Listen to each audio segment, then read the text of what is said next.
Thank you very much for registering for today's session and for your attendance. Just a couple of quick logistical items. I'm going to leave everyone on mute for the balance of the session, but you're certainly welcome to use the chat window and post any questions you may have as we go through. And I'll certainly leave some time at the end to answer any of those questions that you may have. We'll also be recording today's session, so for anyone who's registered, we'll make sure that we get a copy of the recording out to you at the end of the session today. So let's jump in, and obviously today's topic, getting your SEO reporting right. Just little quick words about myself. My name is Jeff Riddall. I'm the Director of Product Strategy here at gShift. I've been with the company, I believe actually I was employee 4 or 5, and so I've been here a while and going on 15 years of web marketing and SEO experience. I am a blogger personally. Actually, as a recently retired hockey dad, you're certainly welcome to check out my blog anytime at imahockeydad.com. That's what I do in my spare time, but also something of a social media addict. So welcome to follow me anywhere you like. I'm on Twitter, LinkedIn, Facebook, you name it, you'll probably find me there. But enough about me. Obviously, we're here today to talk about SEO reporting, so I'm going to jump in. But what I'd like to do first is run a quick little poll, if I could. I'd like to get a sense of kind of how the audience is doing around their own SEO reporting. So how frequently do you generally generate your SEO reports is our first question. I'm just going to throw the poll up here. If someone can, if you can all take some time to quickly log in some answers, that would be awesome.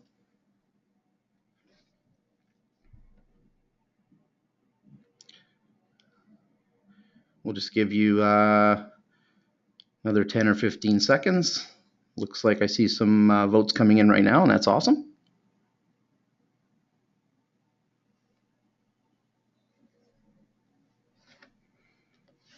Now, don't be shy. We've got about 75%, so if everybody can throw in an answer, that would be great.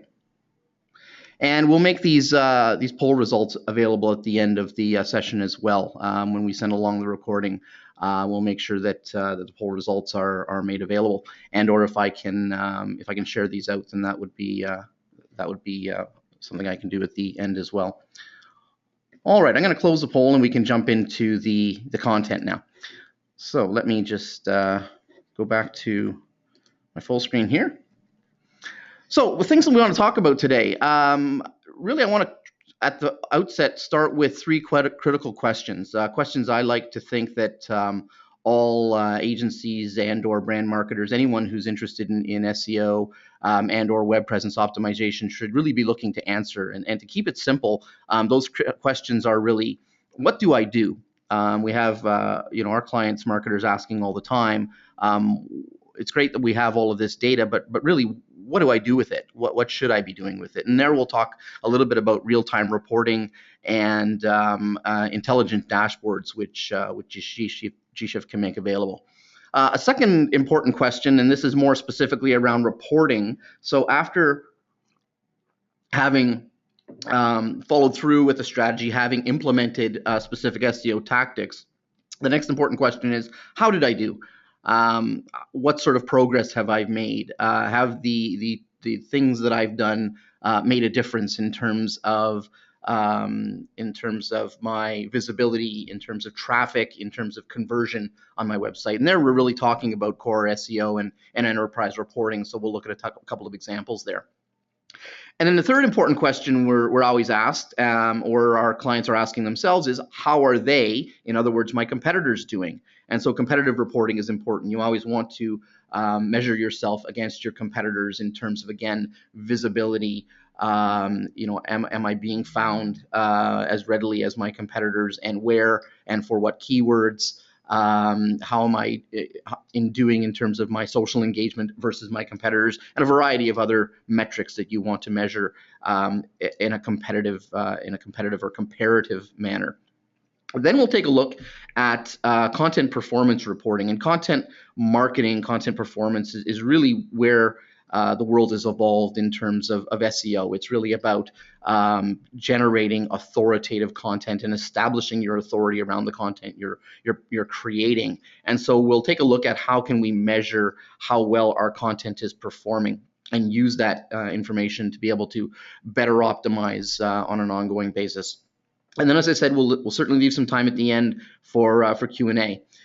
We always welcome engagement on Twitter, and so if at any point during today's session you have a thought you'd like to tweet out there, we'd appreciate it if you could use the hashtag SEO Reporting. All right, let's get into it. So first big question, what do I do? And really here we're talking about real-time reporting. For me, and anybody that knows me, when I talk about SEO, my favorite word is focus. Everything in terms of how you determine which keywords, which content, which channels, which backlinks, and which competitors you're going to be conducting your SEO strategies against, is about focus. Being able to identify opportunities in terms of keyword, content, and channels, backlinks, or identifying threats, and obviously that's more of a competitive comparison. So you want to be able to take the data that's available and really focus your attention in on those items that really matter the most. And the reason that's important is, we all only have so much time available to us to be able to go ahead and do the things that we need to do in terms of improving our online authority. So being able to focus in on some specifics is pretty critical. So let's start with which keywords and content should we really be focusing on. I generally recommend, depending on the size of the organization and size of the website, that really you try to focus in on a manageable number of keywords. Say 10 to 20 primary keywords. And that's not to say that you won't follow or pay attention to a larger number, the longer tail keywords or longer tail phrases, if you will. But if you can, really focusing in on those 10 or 20 primary keywords that are at the core of your products and or services, the core of the content that you want to be found for. That's generally our recommendation in terms of the best place to start. How do you determine which 10 or 20 keywords those are? Well, ideally finding keywords and content for which your site and or content it already has established some authority or momentum. And there, we might look at page 1 or 2 of Google. Also looking at those keywords and or content for which there's a relatively high volume of monthly searches. So are people out there looking for those keywords or phrases? Obviously, in order to increase your opportunity or potential to drive more traffic, to drive more conversion to your website, you want to focus in on those keywords, which again, preferably you have some visibility for already, page 1, page 2, and again has that higher volume of search. And then the process of SEO these days is effectively identifying the multiple pieces of content, so you're able to cross-link those and be able to leverage the authority or the value of each of those pieces of content between each other. So to give you an example, here's a good example from a client, actually our demo site, which is the Barrie Condo team here, you'll see. And in this case, highlighted the fact that we've got a keyword phrase, Barrie Condos for sale, which currently is sitting in the number 4 position, but at some point in the last 30 days, it was sitting at the number 1 position. And again, what we're looking at is the relatively higher volume of search versus other keywords that we're currently following. This would be one of those opportunities, while again, not the highest volume of search necessarily. And, you'll be able to look at other keywords, their positions, again, ones that aren't necessarily in that number 1 position, but those which are lower down on page 1 or again, page 2, which have that higher volume of search. Those would, typically be the places we'd recommend that you start.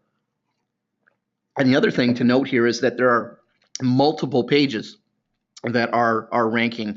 Far too often, clients sometimes will focus in on maybe too specifically a single page of their site, be it the home page or their primary product page. and not look to optimize single pages for single keywords, which is the better practice. So identifying those pages wherever they may be, and again, being able to leverage and cross-link those, build on the authority or piggyback on the authority of each of those pages for the keywords that they're specifically focused on.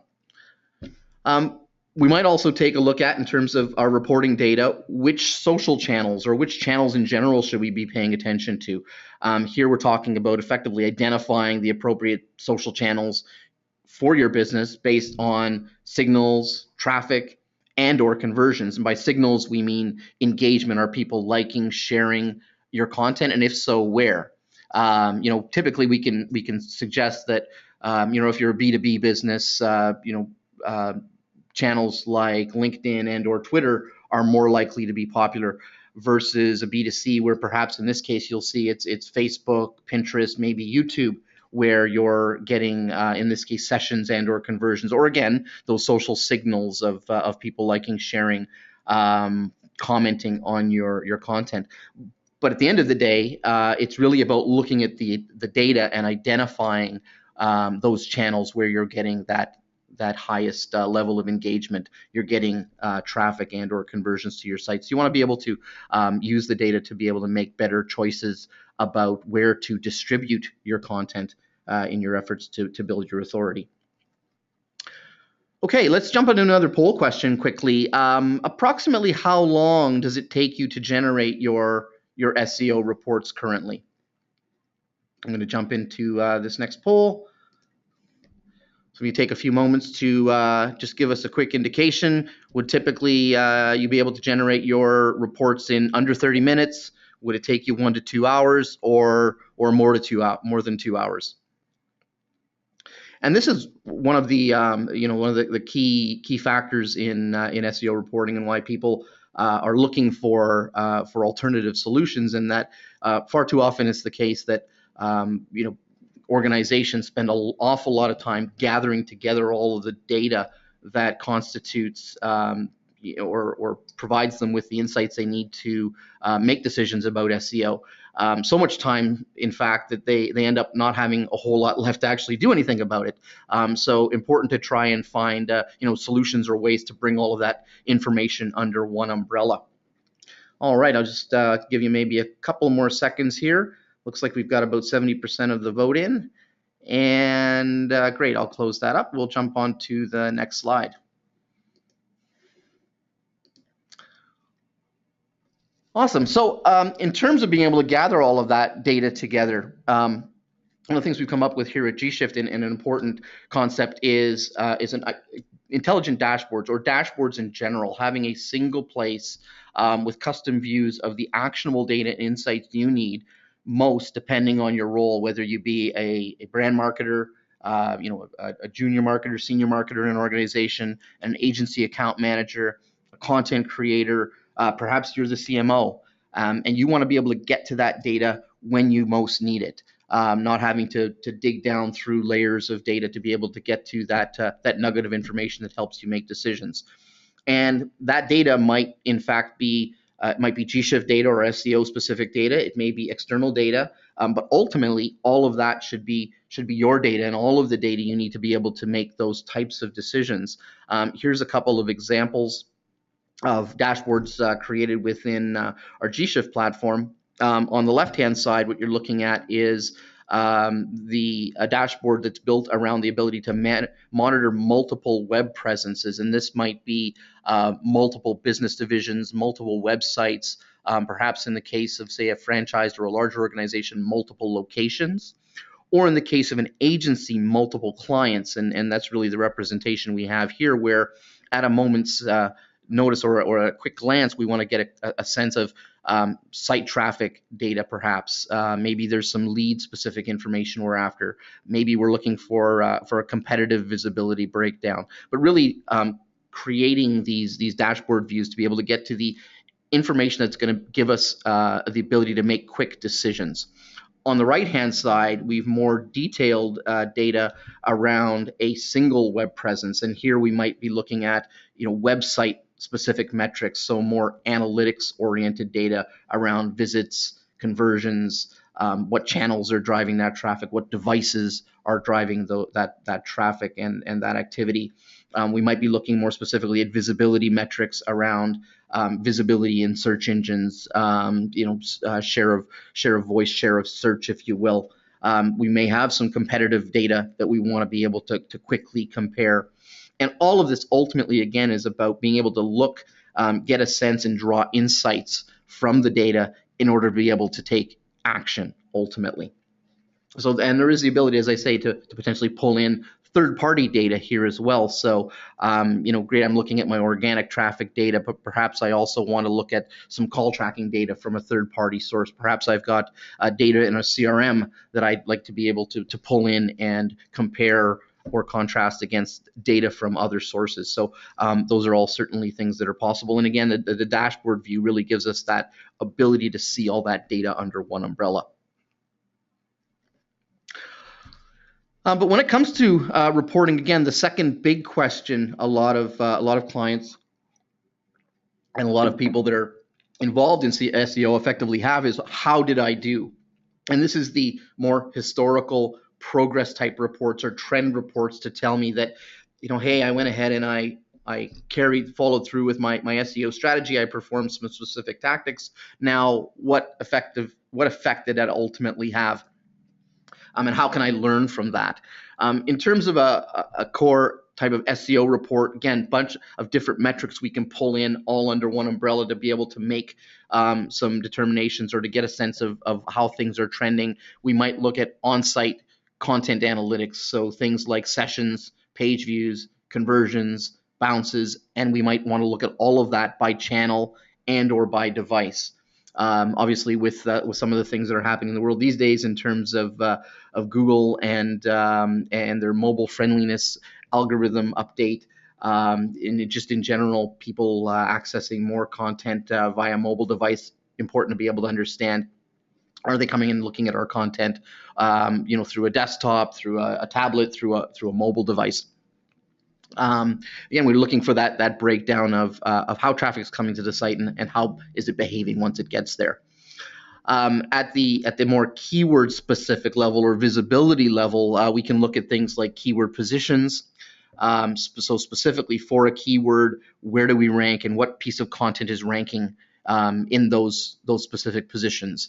At a higher level, we might look at keyword distribution or keyword position distribution, in that I'm tracking a number of keywords. Again, let's say it's 10 or 20 primary keywords, or maybe it's 100 in a larger set of keywords I'm paying attention to. And I want to understand my overall distribution across all of those keywords. How many keywords do I have on or positions do I maintain on page 1 through 5, and what's the breakdown of that distribution?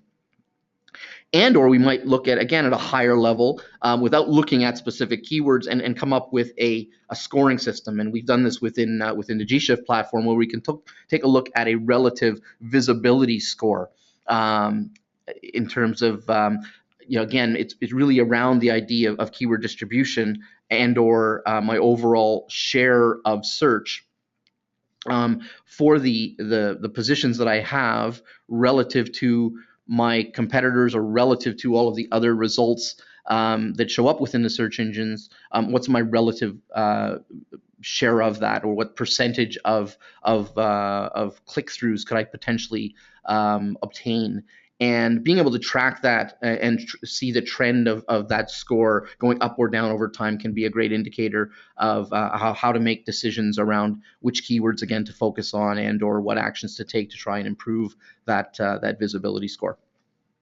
From a social perspective, we can look at social signals and or analytics. From a social signals perspective, at gShift, we look at them in two ways. One is what we call page signals, which are effectively, are people liking, sharing your content from your website? So someone comes to a site, they see some share buttons on a blog post you've posted, they hit and they tweet that, or they like that on Facebook. That for us is considered a page signal. Versus network signals, which are signals based on liking, sharing, commenting on content that exists on your social network. So if someone goes to your Facebook page or sees a post that you have on Twitter, the act of their reliking that or sorry, liking that or retweeting that would be considered a network signal. And there's just those differentiations of whether that social proof or that social engagement is happening on your site or on your network. So you're able to differentiate where you're having sort of better success or where your content's receiving that higher engagement.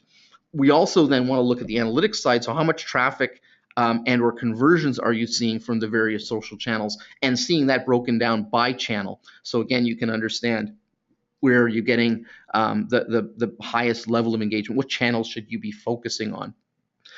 We also, though, look at offsite or external content metrics.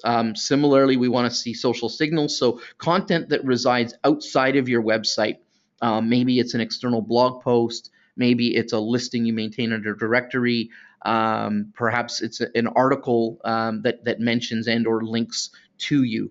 That's all content that, for all intents and purposes, is your content, is part of your web presence, and we want to see whether it's getting any social engagement, whether it's receiving any or generating any referral traffic and or conversions, because that's an important part of your overall web presence. Core SEO report might also include some backlink details. So which sites are linking to you? Those backlinks can ultimately have an effect, and a positive effect or a negative effect potentially on your overall authority and your rank position. So we want to be able to report on or monitor whether or not your backlink counts are improving, where those backlinks exist, are those coming from relevant, reputable sources or not, and really just use that information to make decisions about how to generate or obtain those backlinks moving forward. So here's an example of setting up a web presence report. Typically, you're wanting to do that over a look at comparative time periods, so you can reveal trends or changes. So whether that be a week versus week, or month versus month, quarter over quarter, or maybe even year over year, it's best to try and pick 2 comparative time periods. So there is, again, a way of being able to see whether or not you've relatively grown or lost ground over time. Also highly recommend focusing on what we call keyword clusters, or groups of logically organized keywords. Those might be branded keywords, they may be not unbranded keywords, they may be clusters or groups that are built around specific products. So, product A versus product B, and I want to see how I'm performing for a specific group of, again, logically clustered together keywords. Helps me, again, get back to that notion of focusing my attention on a specific set or specific keywords or keyword phrases. These reports can be run ad hoc or can be regularly scheduled and delivered directly to your inbox. So whether you're needing to go in and see how things are happening right now, and or just regularly having those reports sent to you, or having those sent along to a client in the case of an agency to report on progress over time. Larger organizations might also want to take a look at enterprise level reporting, where we're effectively talking about aggregating data or looking at data on a global, national, or down at a local level for those organizations that have multiple locations, rolling all of that up together under one report.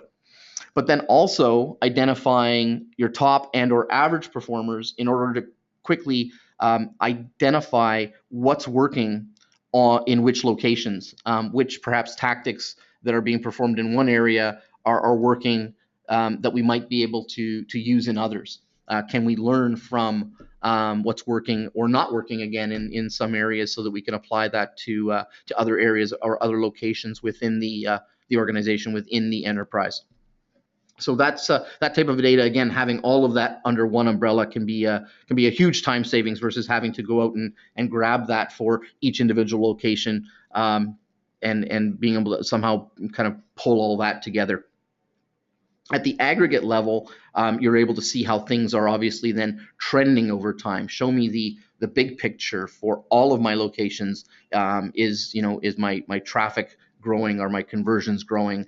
My social engagement across the entire enterprise, is that growing or declining?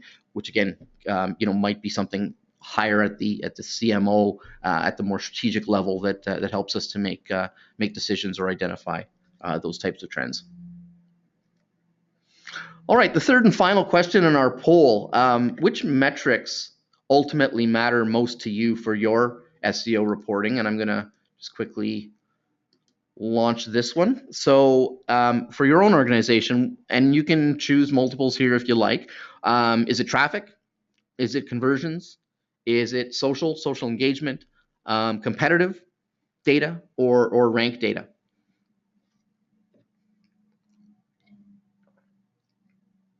And with each of these, it quite often depends on your evolution as an organization and evolution of your overall web presence. At the end of the day, I'm sure a lot of organizations would like to say that, we're all about conversions. We're all about, identifying people completing goals or taking actions on our website. And certainly that should be a high focus. That being said, we know anecdotally from even looking at a lot of gShift clients that perhaps they're not quite there yet, haven't come to grips with what exactly constitutes a conversion. So definitely something to think about. We've actually put together some guides around that, and I'll talk about that a little bit later towards the end of the presentation in terms of where you can find some of our self-help guides. But if you're not quite there at conversions, definitely looking at some of these other metrics can help you gauge what's working, what's not working, and be able to make better actionable decisions. All right, looks like we got a majority of the votes in, so I'm going to go ahead and close that poll. And as I said, we'll definitely make all of these poll results available at the end. We'll be posting this presentation, so you'll be able to get to see where you rank in relation to some of your peers out there. So wanted to also talk about then competitive SEO reporting. And again, the key question here is, how are they doing? When we talk about competitive reporting, we want to understand from a keyword perspective, keyword position distribution, specific ranking, or perhaps again, visibility scores, depending on how granularly we want to look at how we're doing versus our competitors. Is it that at an aggregate, we have a better overall distribution within the search engine results? Do we want to look at specific keywords and how we rank versus our competitors for those specific keywords? Or do we simply want to have a better sense of our visibility, overall visibility versus those competitors? Or how do we score head-to-head against some of those the competitors that we have? We also might want to take a look at a backlink comparison. So just purely in terms of numbers, how many backlinks do we maintain versus our competitors? We can drill down then into see which specific backlinks we maintain versus those competitors, maybe where we can learn from what our competitors are doing. Are they advertising or posting content, maintaining content in places where we likewise should? By just starting with, do we have more or less than they do, might be the place to at least get a sense of how things are comparing at a high level, and then being able to give us that opportunity to drill down to see what we might need to do about it. And then we can also look at from an SEO perspective, a technical comparison, simple things like how many pages of content do we have indexed versus our competitors? Is that a reason we may or may not have more authority than those competitors do? Simple another question: how old's our domain? Are we up against a competitor that has legacy? They've been around a long time, and that's something that we need to sort of compensate for with better content, more quality content, to ultimately build our authority. So just having a sense of what are some of those factors that may be causing us to fall behind competitors, and being able to use that information to make decisions about how to combat it. And so this is an example here of a couple of reports that you can consider. Again, from a keyword perspective, here on the left, we've got a keyword position comparison, which literally takes specific keywords and identifies quickly where do we rank. In this case, we're looking at 1 month versus another. And the items in green are luckily the areas where we're ahead, where we're maintaining a higher position than our competitors. The ones in red are where we're trailing, and in yellow, the specific competitors we're trailing. So if we need to quickly identify who are those competitors out there that are doing a better job than us for specific keywords, and then maybe looking to reverse engineer and understand why that may be, or again, building out content campaigns, building out our authority for those specific keywords to try and even the scale, if you will. On the right-hand side, a more general comparative visibility score, which we can look at over time. What's our current visibility score? What's our highest for a specific time period? What's the lowest, and our average over that time? And then just being able to look at that quickly in a graph and say, are we ahead? Are we behind? Are there things for a particular group of keywords that we need to work on against specific competitors? In this particular case, this gShift client is doing very well. They're the line here in blue, so nothing to worry about in terms of their visibility score, their overall share of search. But this obviously isn't always the case. So using this type of quick visualization of data can help you to identify where you stand in terms of your competitors. So lastly, I wanted to talk about content performance reporting. Really important in terms of content marketing has effectively become, or optimized content marketing has become, the de facto SEO for all intents and purposes. It's about establishing your authority based on the content that you're generating. Building out content campaigns focused on specific content, keywords, and time periods. Wanting to be able to measure a campaign where you've created some content, whether it be a blog post, say a YouTube video, perhaps you've socialized that content. Maybe you did an email in support of a particular piece of content that you're looking to build the authority of. Perhaps you did a press release. Again, all of this pointing back to a specific piece of content. And then ultimately, you want to identify which of those events, tactics, and or channels are ultimately delivering the results. Likewise, as you're working on a specific group of keywords or a keyword versus another, we want to quickly identify how did one campaign perform versus the other, which were the channels that were more effective based on specific keywords and or content published and or shared through those channels. So that type of reporting can help us more specifically hone in on how our content is performing online and how it's building in terms of its authority. Because one of the things that we see here from a study that was done by the Content Marketing Institute, this is going back to 2012 now, but I don't think a whole lot has changed. And it's really that the biggest challenge that many marketers have is producing the kind of content that engages their prospects and customers. And in order to understand how well their content is being engaged is by looking at the data, looking at web presence analytics to help inform that engaging content. And so here's an example of a campaign that was run around a specific a photo challenge in this case. And this campaign had some specific website pages that were generated. The pages announcing basically the winners of this photo challenge. But it also had some external content, so some press releases that were created and sent out. And what we're looking to do, so you'll see there was a press release, there was a blog post generated, there was an email blast that was sent through as well. And all of this happened within a very specific time period. And what we want to report on is where each of those events occurred, if we saw spikes based on any of those events over time, and which then channels drove traffic. So entrances, we want to look at page views, how engaged was the traffic to each of those pages, what if any conversions occurred, so if there were goals specifically set up around this campaign, things, calls to action that we had people taking as a result of landing on the website. And then we also want to take a look at social signals. So were people liking, sharing this content that we generated, and or were any backlinks generated? So were any links created to these pages that we'd created online?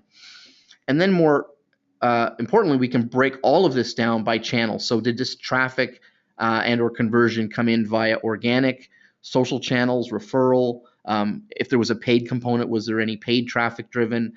Did any of this come in through the email blasts that we did? So really breaking down the engagement of this content by channel for a very specific period of time. We're looking for that cause and effect, the impact of each of these tactics performed on the overall the visibility and the traffic, again, conversions that occurred within this particular site. We would then also break down and take a look at, from an SEO perspective, did we improve in terms of our organic visibility? Do we improve our keyword positions? And that type of information is also readily available.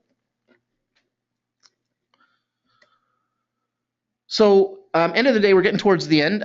In terms of key takeaways today, I really want to encourage everyone out there to focus on those opportunities and threats. Focus on and identify the most actionable metrics. Focus on the keywords, the content, the specific channels that social channel, whether those be social or otherwise. Data that you can get through Google Analytics and other analytics applications. Identify which specific competitors are the ones that you need to pay attention to, and then compare those metrics and time periods to identify trends. See how things are improving and or declining over time, using that data to be able to make more again actionable decisions. At the end of the day, when we talk about analytics, it's all about testing, measuring, optimizing, measuring, and then repeating that process over and over, using the data to be able to make those decisions. So let's take a quick look at our poll results if we can. We'll start with the first question. So how frequently do you generate your SEO reports? Looks like 47% of you are in the monthly category, which is not atypical, I think, anecdotally from our client base. A little high on the inconsistently side, I'd say, at 29%, but obviously something we can all work on. Second question. Approximately how long does it take you to generate your SEO reports? Again, not atypical. Actually, looks like there's a pretty even break here between under 30 minutes. Great for all of you. 1 to 2 hours, and then at 40%, and then 26% at over 2 hours. And yeah, that's a fairly significant bucket. 66% in all that are upwards of an hour. Which again, back to my previous comment, a lot of organizations out there that spend an inordinate amount of time just gathering and putting together the reporting, which doesn't leave them as much time as they'd like to be able to do anything about it. So, looking for solutions that can help you pull all of that data under one umbrella as quickly and as efficiently as possible is definitely highly recommended. Last but not least, which metrics matter most in terms of your SEO reporting? Traffic and conversions right up there at the top. That's awesome, and that's what we like to hear with ranked data. Pulling up in third position at 55%. We do definitely see more and more organizations, trying to focus more on traffic and conversions as well. They should. And in terms of ranked data, looking at it at more of an aggregate level, in terms of, again, a visibility score rather than focusing in on just individual keywords. All right, great, and we'll be sharing these results again, in tomorrow or the next day when we post the full presentation online. So we have some time for some questions. Actually, not a whole lot of time. Looks like I've gone over actually my allotted time. So we'll, but I definitely will. I don't want to cut anybody out, so we'll take a few minutes for questions. In the meantime, you'll see that we're going to be sharing our slides. I already have shared these on SlideShare. There's a link available there. We have some self-help guides available through our website. And our latest blog post, coincidentally, also has to do with reporting. Big question: are you still using Google Analytics and Excel to manage your SEO strategy, and what sorts of things can you do about it? So I'm going to jump in and take a look at a few of the questions. I will point out, if you've got to run because I've gone over the allotted time. If you enjoyed today's sessions, we'd certainly love you to tweet about it. There's a suggestion down there at the bottom. Just watch gShift Labs SEO reporting webinar and our new catchphrase, what the shift. So tweet as you will. And let me jump into to a few questions then. All right. Looks like we've got a bunch. So I'm just going to go and see if I can find some to answer quickly. Looks like a lot of these have to do with the polls.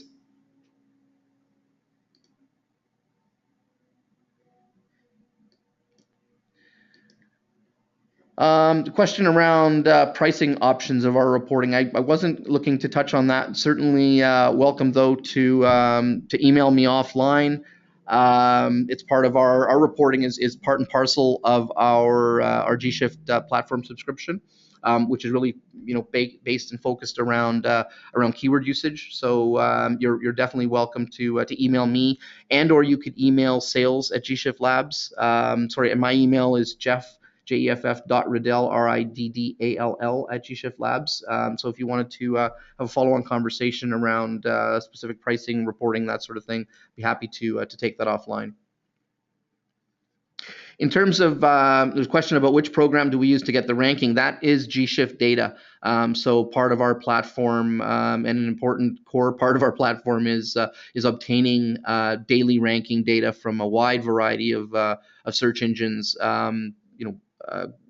All flavors of Google at a local mobile level. And I say flavors, I mean really countries, geographies. So if you're looking for data from Google Canada, Google US, really any global Google entity, we capture that.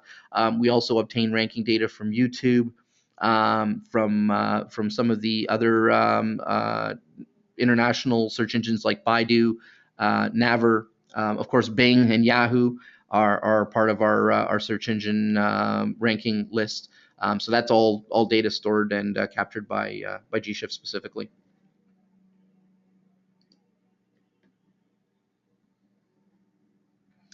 There's a quick question here about referral traffic and spammy referral sources. Is there a way to get better control of that? And we've certainly seen that within Google Analytics, spam referral sources like SE Malt, for instance, or C Malt, as some people call it. There's a few solutions out there, and we've been looking at this as well within gShift. But filtering that data out at either the web server or at the analytics level, difficult, admittedly, to stay ahead of the spam bots out there. But there certainly are some solutions that are available to at least get part of the way there. If you want, you can certainly reach out to me. I'd be happy to send along a couple of articles that we found and or solutions we're thinking about in terms of being able to help filter out some of that spammy referral data.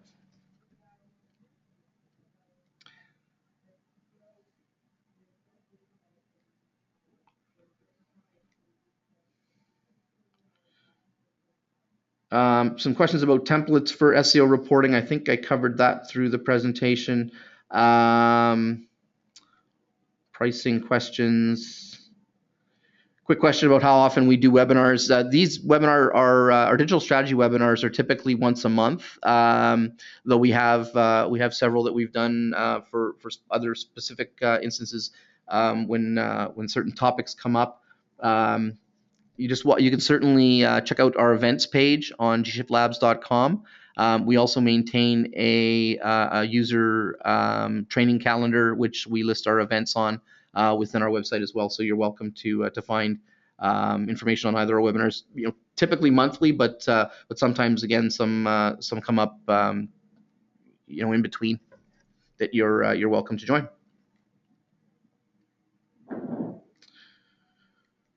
All right, I think that's effectively all the questions, and we have gone quite a bit over time. I know we scheduled for half an hour today, and we're into our 45th minute. So any other questions that I see here that I haven't been able to answer, I'll certainly take them offline. And you're welcome to email me, and/or I'll get back to you based on the questions as they've been entered. We do keep track of those, so I will get back to you on those. As I mentioned, we'll be sharing a recording of this in the next day or so. You can certainly refer back to anything we covered. We have the slides shared on SlideShare, as I mentioned. So I will thank absolutely everyone for your attention today, and look forward to talking to you again at some time in the near future. Thank you, everyone.